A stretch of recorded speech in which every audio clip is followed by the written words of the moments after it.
Share हो रहे हैं। इस कार्यक्रम में मौजूद हैं श्री तुषार प्रधान, डायरेक्टर हेक्सागन पार्टनर्स के। तुषार जी नमस्कार, कार्यक्रम में स्वागत है। और बाजार में एक मूव है, हम 25,200 तक आए, संघर्ष करते करते उसमें शॉर्ट कवरिंग थी, कुछ फ्रेश बैंक थी, लेकिन अभी भी एक बड़ा डाइवर्जेंस, एक बड़ी अंडर परफॉर्मेंस, एक बड़ा जिसे कहते हैं गैप है जो प्राइस परफॉर्मेंस यूएस मार्केट की है और अदर एसेट क्लास। आप सोने को देखिए, आप चांदी को देखिए, ये हमारे दिन कब आएंगे सर? ये जो क्वार्टरली अपडेट्स आए हैं उसको देखने के बाद आपको लग रहा है कि हमारे दिन भी अच्छे होंगे, या फिर इट विल टेक टाइम जब तक ये नंबर्स में एक्चुअल ट्रांसलेट ना हो? क्या लगता है, I mean, ये डिफरेंशियल परसिस्ट करेगा, ये गैप जो है परसिस्ट करेगा? नहीं, देखिए, मैंने मल्टी एसेट का अनुभव लेके इतना ही समझा है कि सारे एसेट क्लासों की एक एवरेज रिटर्न होती है over a period of time. तो देखिए, इंडियन इक्विटीज की ज़्यादातर रफ्तार 12 से 15% प्रतिशत की रही है। जैसे ही आपने नैस्डैक की बात करी या S&P 500 यूएस स्टॉक्स की बात करी, उनकी भी एक एवरेज रिटर्न आपको 10-15 साल की मिल जाती है। और जो हर एक इंडिविजुअल साल होता है वो उस एवरेज के या तो ऊपर या तो नीचे रिकॉर्ड होते जाता है। तो हम उसे स्टैटिस्टिक्स में रिवर्जन टू द मीन कहते हैं कि ये जो आपका मीन रिटर्न या एवरेज रिटर्न हर एसेट क्लास में होता है, उससे हर एक साल वो रिटर्न अपने एवरेज से ऊपर या नीचे चलता है। तो मेरे ख्याल से पिछले साल में हमारी जो इंडियन इक्विटीज की रिटर्न रही है मच लोअर देन एवरेज चल रही। तो मेरे ख्याल से एक मीन रिवर्जन का एक बड़ा अपॉर्चुनिटी रहेगा अगले 1 या 2 साल में, जहां पर वो मेकअप करेगा। जहां की आपकी एवरेज 12 या 15 तक दिखानी है, तो या तो एवरेज या डेफिनेटली बाउंस बैक की अपेक्षा कर सकते हैं। और कन्वर्सली जहां गोल्ड ने 40%, सिल्वर ने और भी ज्यादा अगर रिटर्न दिखाया है, तो वो एवरेज से कहीं ज्यादा बेहतर है। इसका यही मतलब हो गया कि अगर ओवर एवरेज की तरफ उनको आना है तो शायद उनको वहां से नीचे आना पड़ेगा just to make that average. तो मेरे ख्याल से प्योर स्टेटिस्टिक्स ले, और अभी आपने बात करी अर्निंग्स की, वो तो अगले 2 क्वार्टर्स में बढ़ने की बहुत संभावना है। जीएसटी या ये जो मोमेंटम रिलेटेड इकोनॉमी में वेक्टर्स चल रहे हैं, उस हिसाब से दोनों चीजें ऐसे मिल के आ रही हैं कि संभवता ऐसी है कि हम मीन की तरफ बिल्कुल चलेंगे। ओके, ठीक है, आप ये पॉइंट टेकन, बिल्कुल सही बात है ये।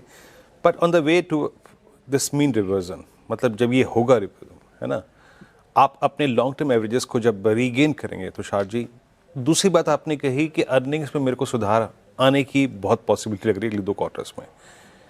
यहाँ लॉजिकली फ्रेश पैसा किस चीज़ में डालें, क्या खरीदें जहाँ अर्निंग्स के बहुत अच्छे तरीके से इंप्रूव होने की पॉसिबिलिटी लग रही है आपको, आपके अनुमान के मुताबिक? देखिए, मैं इंडिविजुअल सेक्टर्स के बारे में इतना ज़्यादा तो नहीं कहूँगा, मगर इतना ज़रूर कहूँगा कि फॉरेनर्स ने अब तक पिछले 1 साल के करीब बहुत ज़्यादा पैसा बाहर निकाला है। और इस बात को लेके कि शायद डॉलर एसेट्स ज़्यादातर स्ट्रॉन्ग रहेंगे इस अपेक्षा में। मगर आगे जाके हम देखते हैं कि शायद अगर यूएस फेडरल रिजर्व ने इंटरेस्ट रेट्स घटाने की अगर कोई मूव करी, या ऐसा लगे कि डॉलर में वीकनेस आना है, तो मेरे ख्याल से सारे ग्लोबल एलोकेटर्स जो है वो नॉन डॉलर एसेट्स ढूंढेंगे। और मेरे ख्याल से हमने अभी तक जितना रिडक्शन फॉरेन ओनरशिप में देखा है अपनी कंट्री में, अपनी इक्विटीज में, मेरे ख्याल से एक रिवर्जन वहां भी आ जाएगा। क्योंकि जब नॉन डॉलर एसेट ढूंढेंगे और इमर्जिंग मार्केट्स फंड में अगर ज्यादातर पैसा आने लगेगा, तो India is part of that emerging market basket. और मेरे ख्याल से उस तरीके से लार्ज कैप्स जो अभी भी रीजनेबल वैल्यू रखते हैं, मेरे ख्याल से वहां में तेजी आने का संभावना है। दूसरा, एक मैं वही कहूंगा कि जहां पे अर्निंग्स ग्रोथ स्ट्रांग है मगर वैल्यूएशंस रीजनेबल है। ऐसा मतलब है नहीं कि जहां पे अर्निंग्स ग्रोथ है, अगर मल्टीपल ऑलरेडी 50, 60, 70 का है, तो उसमें ज्यादा री रेटिंग की संभावना नहीं होती। मगर जहां पर अर्निंग्स ग्रोथ ठोस 25-30% की आ रही है अगले 2-3 क्वार्टर्स में, और जहां पर रीजनेबल वैल्यूएशन मिड और स्मॉल कैप भी दिखता है, तो मेरे ख्याल से वहां भी इन्वेस्टर्स को, निवेशकों को देखने की जरूरत है। अच्छा, ठीक है, ये बात आपकी बिल्कुल सही है तुषार जी। अब आता हूँ मैं एक बड़ा क्रिटिकल क्वेश्चन। आप किसी भी, अगर आप बुल मार्केट में हैं, बेयर मार्केट में हैं, आप 52 वीक लो या फिर उस साल का लो, उस 2 साल का लो, 5 साल का लो, कभी भी निफ्टी बैंक के बिना नहीं लगाएंगे। आप कभी भी all time high Nifty bank के बिना नहीं लगाएंगे।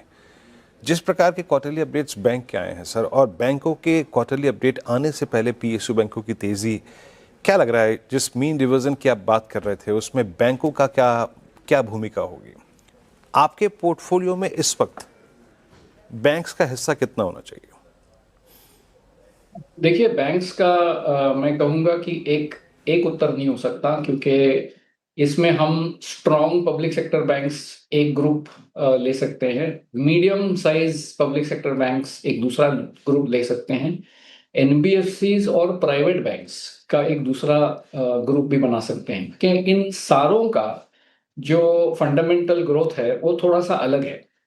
जो बहुत ज़्यादा बड़े बैंक्स हैं, उनमें ग्रोथ ले आने के लिए आपको बहुत ज़्यादा क्रेडिट ग्रोथ की ज़रूरत है, जहाँ पर वॉल्यूम, बड़े-बड़े जो बोरोवर्स होते हैं, उनकी आने की ज़रूरत ज़्यादा है। जो रिटेल बैंक्स हैं, जो हम प्राइवेट और रिटेल कहते हैं, उनमें पर्सनल लोन्स और जैसे कार लोन्स और कमोडिटीज़ वगैरह, इसके अगेंस्ट जो लोन्स लेते हैं, वर्किंग कैपिटल वगैरह, उसमें ज़्यादातर तेज़ी हम देखते हैं जब ओवरऑल इकोनॉमिक ग्रोथ हम अक्रॉस द बोर्ड देखते हैं। तो मेरे ख्याल से जब हम बैंकों के पास देखेंगे, तो मेरे ख्याल से आपको इतना समझना है कि बैंक्स टुडे, और मैं समझता हूँ इंडिया में बैलेंस शीट को लेके सबसे तगड़ी अवस्था में है। उनके सारे जो एनपीएल्स वगैरह हैं, जो ऑलमोस्ट ऑल टाइम लोज पर है, कैपिटल रेजिंग की कोई दिक्कत नहीं है। डिपॉजिट्स ग्रोथ भी अभी हमने पिछले 2-3 महीने में, 2-3 क्वार्टर्स में भी देखा, डिपॉजिट ग्रोथ काफ़ी अच्छी रह चुकी है। कैपिटल रेज़ अगर वो करना चाहते हैं, तो मार्केट्स भी काफ़ी ओपन है उसके लिए। तो मेरे ख्याल से जब हम बैंकों को देखते हैं, तो उस हिसाब से जब फंडामेंटल स्ट्रेंथ भी देखते हैं और प्राइस वैल्यूएशन भी देखते हैं, तो बहुत अट्रैक्टिव लगता है। मगर जैसे मैंने कहा कि यहाँ पे कुछ तोड़-फोड़ रिटर्न आने की ज़रूरत नहीं है। अगेन अगर ये मीन रिटर्न तक वापस पहुँच जाएँ, तो यहाँ से शायद रेस्ट ऑफ द मार्केट को आउट परफॉर्म भी कर सकते हैं। मगर यहाँ पे सिलेक्टिव रहना ज़रूरी है, जहाँ पर बुक की ग्रोथ, मतलब जो हम लोन्स की ग्रोथ देखते हैं, वो ज़्यादातर तगड़ी होनी चाहिए, और कॉस्ट ऑफ फंड्स उनकी कंट्रोल में होनी चाहिए। जो ऐसे बैंक्स हैं, मेरे ख्याल से वहाँ पर इंटरेस्ट दिखाना काफ़ी दिलचस्प हो सकता है। ओके, ठीक है। अच्छा तुषार जी, अब एक जो इक्विटी का मेन सिद्धांत होता है, आई मीन आप किसी भी कंपनी में शेयर खरीदते हैं, आप उसकी ग्रोथ की जर्नी में पार्टिसिपेट करते हैं, आप रिस्क को बाय करते हैं। Taking risk is I think core fundamental of equities. ये प्रश्न, मैं ये भूमिका इसलिए बांध रहा हूँ, मैं आईटी के बारे में पूछना चाहता हूँ आपसे। वर्स्ट अगर आप देखें तो प्राइस परफॉर्मेंस थी आईटी की दौर की सबसे लोवेस्ट ट्रजेक्टरी में है। आप आईटी पे क्या व्यू रखते हैं? अच्छा, इसी मंच पे बहुत सारे लोग जब आए ना तुषार जी, तो वो ये भी कह रहे थे कि भाई हम अपनी लार्ज कैप आईटी कंपनियों से खुश नहीं हैं। आपने अपने रिजर्व्स को अपने एक्सपेंशन के लिए, अपने आप को एक्सपेंड करने के लिए नहीं, बल्कि आपने डिविडेंड दिया उससे, वो उनको पसंद नहीं आई बात। तो आईटी पे आपका टेक क्या है, और क्या आपका झुकाव थोड़ा मिड कैप आईटी में ज़्यादा है इस वक्त? देखिए, आईटी में जब हम बात करते हैं, तो क्लियरली हमें उसको भी विभाजित करना पड़ेगा, जो ज़्यादातर large IT, large cap IT एक अलग किस्म का ग्रुप हो जाता है, जहाँ पर उनकी साइज इतनी ज़्यादा बढ़ गई है कि 6 या 7% की ईयर ऑन ईयर, जिसको हम कहते हैं कांस्टेंट करेंसी ग्रोथ, अगर देखें, तो वो स्टैंडर्ड रह जाता है, और then it translates into your cost, और जो आपकी अर्निंग्स ग्रोथ उसके ऊपर दिखाएंगे, उसके ऊपर डिपेंडेंट होता है। मगर मैं समझता हूँ कि ये काफ़ी दिलचस्प सिचुएशन हो चुकी है आजकल दुनिया में, जो हमने एआई का बहुत ज़्यादा एडॉप्शन देखा है, और इसका नतीजा लार्ज जो आईटी सर्विसेज कंपनीज हैं, उनके ऊपर क्या होगा, वो आज तक किसी ने अनुमान लगाया नहीं है। उनका कोई एंटिसिपेशन नहीं है कि इसका इम्पैक्ट क्या होने वाला है। मेरे ख्याल से Indian ITs companies have been very very progressive. उन्होंने पिछले चैलेंजेस को भी काफ़ी अच्छी तरीके से झेला है और मुझे लगता है कि वो भी आगे ये सिचुएशन भी अच्छी तरीके से झेलेंगे। मगर ये पीरियड ऑफ अनसर्टेनिटी ज़रूर रहेगी और क्लाइंट्स के दिमाग में भी ये सिचुएशन चल रही है कि भाई यही कॉस्ट पे हम अगर आगे जाएंगे तो एआई का एडवांटेज हम कब ले पाएंगे। तो मेरे ख्याल से जब तक कि ये एआई का एडवांटेज वो कॉस्ट में नहीं दिखा पाते, मेरे ख्याल से उनको ज़्यादातर ग्रोथ ले आना मुश्किल होगा और उनको प्रूव करना मुश्किल होगा कि उनकी ऑल्टरनेटिव एआई स्ट्रेटजी अगर हो तो उनकी वैल्यू प्रोपोजिशन क्या रहेगी। तो मेरे ख्याल से ये चैलेंज बिग आईटी के पास है, मगर उतना भी मुझे कॉन्फिडेंस है कि शायद ये कंपनियां उस चैलेंज को अच्छी तरह से झेल पाएंगी। मगर वो समय चले जाएगा जहां तक ये प्रूव हो पाए। मेरे ख्याल से उसके मुताबिक मिड कैप आईटी में ज़्यादा प्रॉमिस मुझे लगता है, क्योंकि वो नीश मार्केट्स में जाते हैं जहां पर ये सारी जो ब्रॉड एआई डिसरप्शन जो हम कहेंगे उनका इम्पैक्ट थोड़ा सा कम होता है। निश जैसे ट्रैवल एंड टूरिज्म हुआ या ऑटोमोटिव टेक्नोलॉजी हुई या जो भी है, जो काफ़ी निश एरियाज है जो मिड कैप आईटीज के हैं, शायद उनमें ज़्यादा इंटरेस्ट होगा। उनकी वैल्यूएशन भी अब ठीक ठाक हो गई है, वह पहले तो बहुत ज़्यादा महंगी थी, उससे कम हो गई है। तो मेरे ख्याल से between the two I would prefer mid cap IT, but again as I said one has to be selective and one has to really deep down research before one can attempt.